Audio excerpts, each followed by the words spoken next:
Good morning everyone. Good morning. Good morning. আজ second day in Haflong. গতকাল যেগুলো যেগুলো জায়গা আমরা ঘুরেছি সেগুলো অলরেডি আগের ভিডিওতে দেখেছো। আজকে কি কি প্লেস ভিজিট করব আমরা তিনজন, তো সেইগুলো এই ভিডিওতে দেখতে পারবে। আর তোমাদের জন্য অনেক হেল্পফুল হবে। আমরা এখানে যে লজে থেকেছি, লজের প্রাইস খুব কম, খুব ভালো, কিন্তু জাস্ট খালি একটু প্রবলেম আছে টয়লেটের, বাকি কোনো অসুবিধা নেই। কি বলো? হ্যাঁ ঠিকই ছিল, অত তো কিছু ওই একটা টেপের প্রবলেম। হ্যাঁ হ্যাঁ, বাকি ঠিকই আছে। তো চলো আজকের দিন শুরু করা যাক একটা বড় স্মাইল দিয়ে। হা হা, ওকে, বেস্ট অফ লাক। চলো।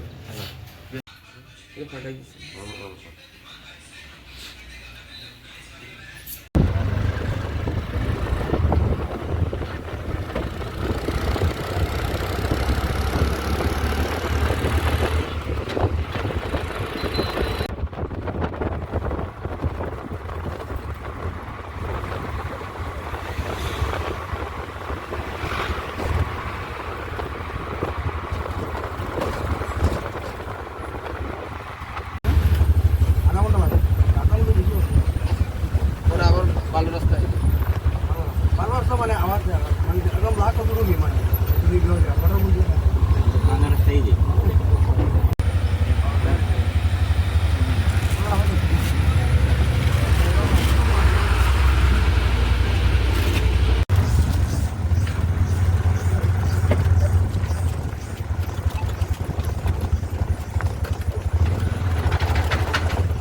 बड़ो गाड़ी क्रॉस होना तो गाड़ी छोड़ के आया आधा रास्ता में, ज़्यादा रास्ता खराब है ना, ओ स्कूटी लेके आया। ओहो तो वाला कहीं दिल नहीं होता।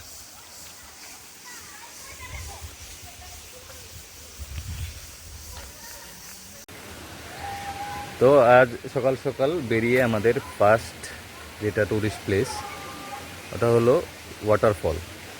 তো হাফলং থেকে রাস্তা অনেকটাই খারাপ বলতে গেলে, ভিডিওতে দেখতে পেরেছেন। তো এখানে আসার পর ভিউ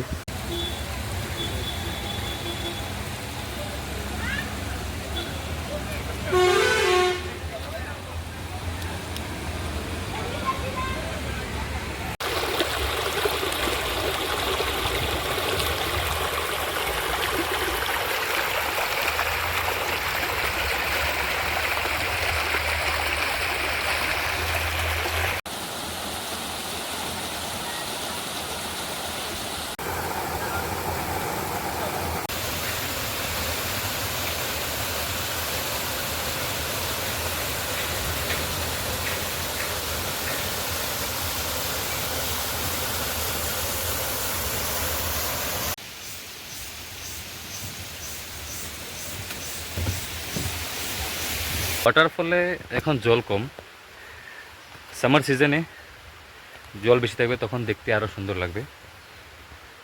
এখন আমরা নেক্সট যাব এথনিক ভিলেজে। চলো দেখা হচ্ছে এথনিক ভিলেজে। ভাইও রাস্তা কেমন? একদম ডিজিটাল, एकदम মানে digital four line four line. তো দেখ ফোর লাইন।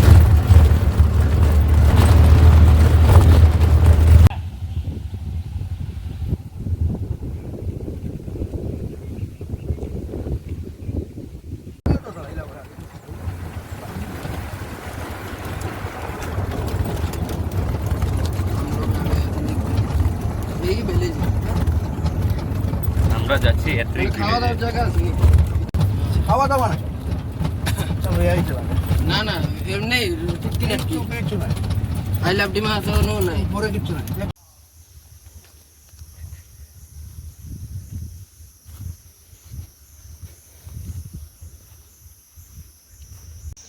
এথনিক ভিলেজে পার্কও আছে।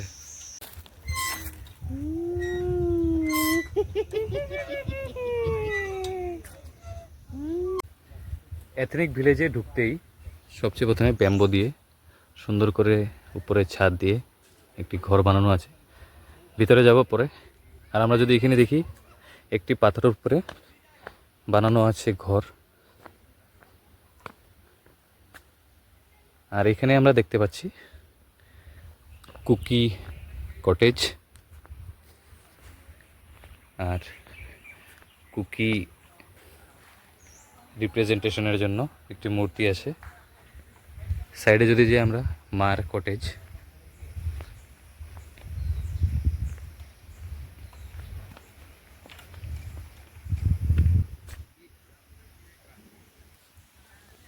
আর এখানে কার্বি কটেজ।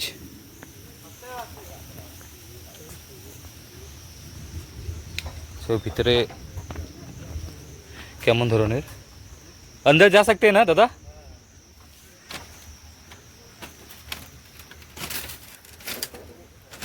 তো পুরোটা বাঁশ দিয়ে বানানো। এখানে একটা রুম আছে, সাইডে আরেকটা রুম, ওইখানে পাখি বা কিছু পালার জন্য সুন্দর একটা জায়গা করা আছে। অনেকগুলো কটেজ আছে, আর ওনাদের সবার রিপ্রেজেন্টেশনের জন্য একটা করে খুব সুন্দর করে স্ট্যাচু বানানো আছে। এখানটা দেখতে পারো, খুব সুন্দর ন্যাচারাল প্লেস।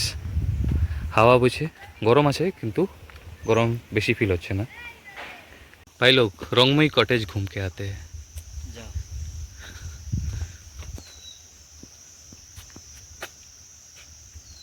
टूटा हुआ है, टूटा हुआ सांस हूँ मैं, इको चैम्बर।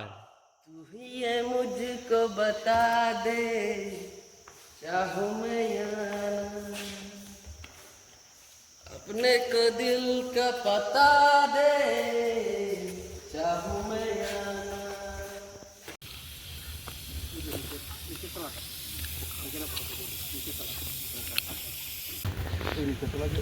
হ্যাঁ, আপনাদের বলছিলে যে পাখি মরে, এটা কি ছিল জানি? Bird suicide point. হ্যাঁ, কি দিয়ে মারতো? এটা তো আপনার যে পাশের মধ্যে লাইট হ্যালোজিন লাগাই দিত, চিড়িয়াগুলো রাস্তায় যাইতো না, হুম, আর এখানে আলোর মধ্যে মাথা মারি বা তোমার আগুন দেখলে তারা ঝাঁপ মারে। জাপ মারে, এই জাপ মারা লাগে সব কাণ্ড হয়ে যায়, হয়ে যায় তারা ধরে যায়। তো ওইটার থেকেই এই জায়গাটা।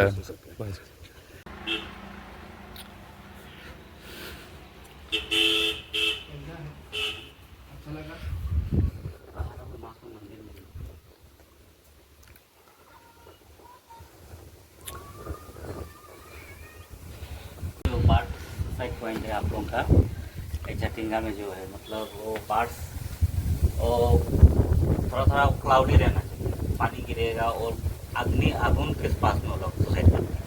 जैसे कि हरिकेन जला हुआ है, कोई लाइट जला हुआ है, लाइट को आकर्षित आकर अपना सर फोड़ लेता है, और तभी वो मर जाते हैं वो। झाप मार। ऐसे वैसे व्यू बहुत सुंदर है।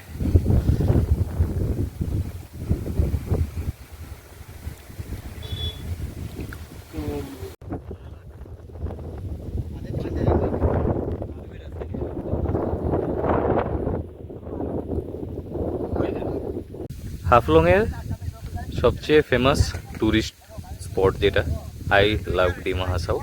এখন আমরা এইখানে আপনারা দেখতে পাচ্ছেন, আজ ক্লাউড খুব বেশি, তার জন্য পাহাড় দেখা যাচ্ছে না, কিন্তু ভিউ হাওয়া খুব ভালো লাগছে। দেখুন আই লাভ ডিমা হাসাও লেখা।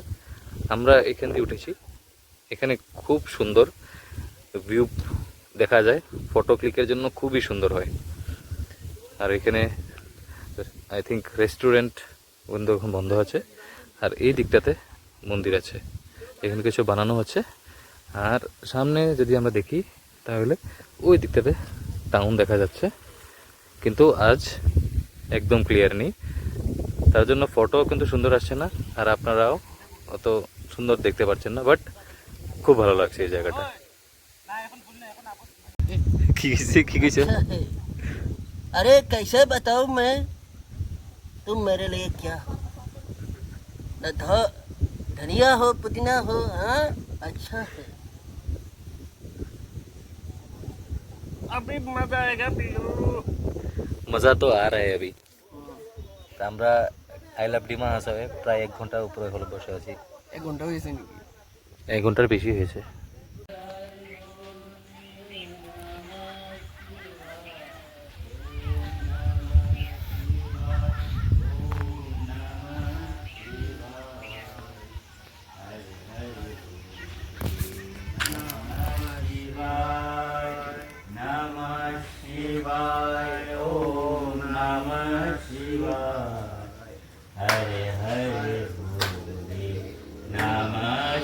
शिवाय रामेश्वराय शिव रामेश्वराय रामेश्वराय शिव रामेश्वराय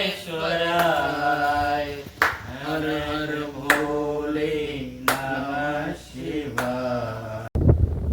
এখন আই লাভ ডিমা হাসাও থেকে বেরোয়ার পর রাস্তার পাশেই একটা ভিউ পয়েন্ট দেখতে পেলাম। দেখুন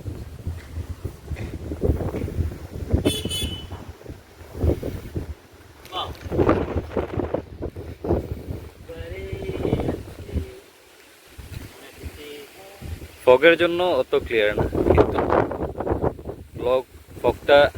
ফগ ছড়ার পর দেখার দৃশ্য অনেক সুন্দর হবে। আর নিচে দেখতে পাচ্ছেন রেলওয়ে স্টেশন, রেল লাইন, আর ওইখান থেকে নদী বয়ে আসছে, কিন্তু এখন জল নেই এখানে।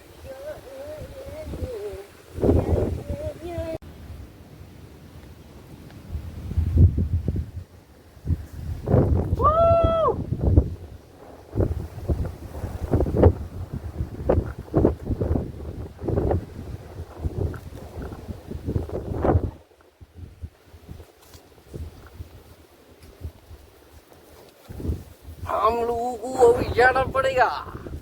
हम यहाँ पे आएंगे, जाएंगे, खाएंगे और घूमेंगे। और हम लोग यहाँ मस्ती करने आए हैं, और इतना मस्ती हुआ क्या बताओ। आ जाओ भैया, इधर आओ भाई, ऑसम, अच्छा है, मस्ट विजिट। एकदम अच्छा लगा।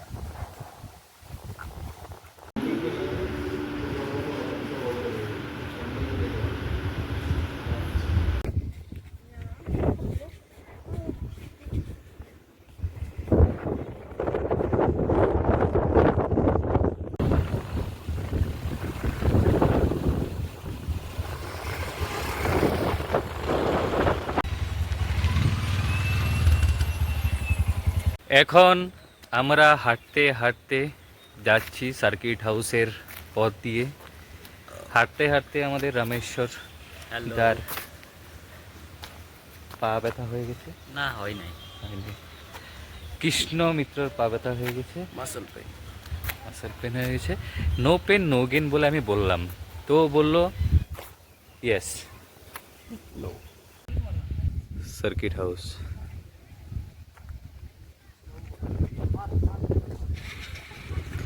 আর এ হলো ভিউ পয়েন্ট।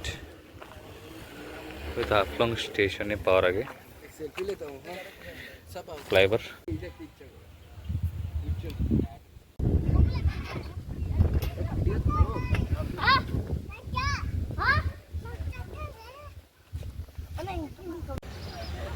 এটা আমাদের শেষ ভিউ পয়েন্ট হাফলং টোরের। তো এখানে আমরা এই ভিউ পয়েন্ট থেকে পুরা নিজে হাফলং টাউন দেখা যাচ্ছে। একটু পরে রাত্র হবে, লাইট জ্বলবে, তখন দেখতে সৌন্দর্যটা আরও বেশি বাড়বে। তো আমরা যদি সাম আপ করি, হাফলং আসার পর থেকে আমরা ফার্স্ট ডে সেকেন্ড ডে 2 দিন আছে। তো 2 দিনে আমরা প্রথম দিন টাউন ঘুরলাম, লেক দেখলাম, মন্দিরগুলো দেখলাম, আর আমরা দেবী মন্দির গেলাম। আর আজ সকাল থেকে শুরু করে আপনারা ভিডিওতে সবগুলো দেখতে পেলেন। তো যদি কখনো যদি হাফলং ঘোরার প্ল্যান হয়, তো আসামের ওয়ান অ্যান্ড অনলি হিল স্টেশনে নিশ্চয়ই আসবেন।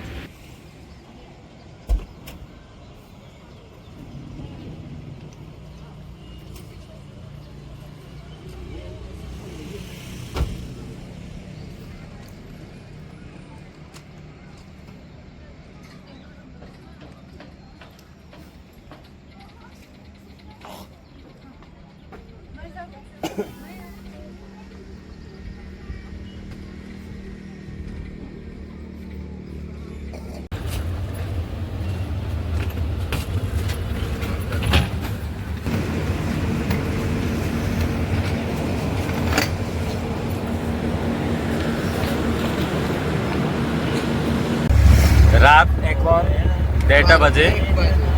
আমরা হাফলং ট্যুর কমপ্লিট করে বদরপুর স্টেশনে নামলাম। এখন অটো করে যাচ্ছি শিলচর। सुना है पूरा रास्ता सुनसान है। सुनसान गली।